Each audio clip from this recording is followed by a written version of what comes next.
Sebagai seorang pengajar baru, dosen baru atau dosen pemula, tentu merupakan satu tantangan besar. Bagaimana agar mengajarnya keren, asik, dan juga bisa menarik hati ya, mendapatkan hati dari para mahasiswa. Ini menjadi penting. Nah, kali ini, di kampus kita Viewpoint ya, kita akan membahas kualitas-kualitas apa yang perlu dimiliki oleh seorang dosen baru, gitu. Ini menjadi hal yang menarik, menantang ya. Nah, terima kasih bagi rekan-rekan dosen, kolega-kolega dosen, dosen pemula, dosen baru yang sudah subscribe di channel ini dan mengikuti channel ini dengan baik.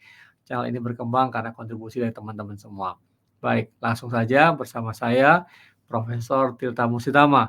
Di sini kita akan mendapatkan diskusi tentang karir, tips, ya dan inspirasi dosen Indonesia, tentu agar kita semua maju menjadi dosen yang hebat.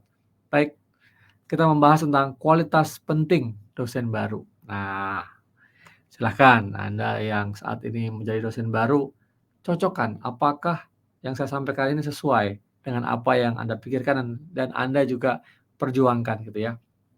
Baik, yang pertama adalah dosen baru, dosen pemula harus menunjukkan passion yang kuat.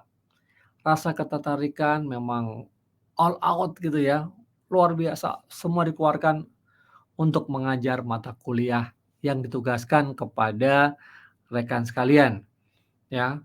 Jangan sampai ada kesan bahwa mengajarnya ogah-ogahan, mengajarnya terpaksa, walaupun mungkin mata kuliah yang ditugaskan ini tidak sepenuhnya menjadi mata kuliah favorit Anda, ya. Maksud saya, kan seringkali ya kita punya bidang keahlian, ya, dari S2 kita, apalagi kalau S3 kita ya, tetapi kita ingin mengajar mata kuliah tertentu gitu ya, tetapi kebetulan belum ditugaskan atau memang, karena ada pengaturan, rotasi dan lain sebagainya, kita belum mendapatkan kesempatan mengajar mata kuliah itu, atau karena kesempatan lain atau persoalan lain atau ada penugasan lain, Anda diminta mengerjakan atau mengajar mata kuliah yang lain. Apapun itu, Anda harus tetap menunjukkan passion ya, rasa ketertarikan bahwa Anda, "Wah, saya memang in banget ya mengajar mata kuliah ini." Ini akan terasa ya, nanti ketika Anda mengajar di hadapan mahasiswa, kalau Anda ogah-ogahan, nanti transfer of knowledge-nya, skill-nya, atau mungkin juga energinya itu kerasa banget. Nah, oke, itu yang pertama. Yang kedua, apa kemudian? Dosen baru, dosen pemula harus memiliki cara komunikasi yang baik dengan mahasiswa. Nah, tentu Anda harus berinvestasi, harus belajar skill-skill bagaimana cara komunikasi dalam mengajar yang baik. Ya, tentu Anda tidak selalu mengajar one way ya, mengajar semua A, B, C, D, poin-poinnya langsung saja tanpa mempedulikan respon dari mahasiswa ataupun bagaimana situasi mahasiswa, kondisi mahasiswa saat kita mengajar. Nah, ini penting sekali. Tentu skills ini berkembang sesuai dengan nanti ya jam terbang Anda dalam pengajaran. Jadi jangan khawatir, tapi usahalah cari cara-cara bagaimana mengajar yang baik, ya berinteraksi yang baik, berkomunikasi yang baik. Ingat, para mahasiswa kita ini mungkin sekarang udah Gen Z ya, itu udah berbeda ya dengan Anda atau mungkin kalau Anda sekarang juga dosen milenial, ya mungkin justru nggak beda jauh gitu gap-nya dengan para mahasiswa ini mungkin ya. Kalau dengan saya mungkin udah jauh banget gitu. Nah, itu pun kita harus berusaha berkomunikasi dengan baik. Nah, kemudian cara yang ketiga adalah kita nih ya, dosen baru lah, dosen baru itu harus memiliki kesabaran yang tinggi. Oke, sabar ya, bagaimana mengajar dengan baik. Kadangkala ada mahasiswa yang memang sudah cepet banget ya, sudah paham sekali, sehingga speed-nya, kecepatannya itu harus, eee, menerima pelajaran itu, menerima mata kuliah itu cepat gitu, cepat paham gitu ya. Nah, tapi ada juga yang lambat, ya, atau yang menengah. Nah, ingat ini, dalam kelas itu Anda tidak hanya memperhatikan yang pintar saja, tidak hanya memperhatikan mahasiswa yang memang brilian gitu. Justru yang harus diperhatikan itu adalah mahasiswa yang mungkin 10% atau 20% yang memang sulit mengikuti mata kuliah, misalnya gitu ya. Nah, kalau yang pinter-pinter, yang duduknya di depan gitu ya, ya mereka bisa jalan sendirilah kira-kira ya, bisa memperhatikan sendiri gitu. Tapi yang mungkin duduknya di pojok-pojok gitu ya, atau di tengah-tengah, nah ini penting kita berikan perhatian kepada mereka. Nah, untuk itu kesabaran kita harus tinggi.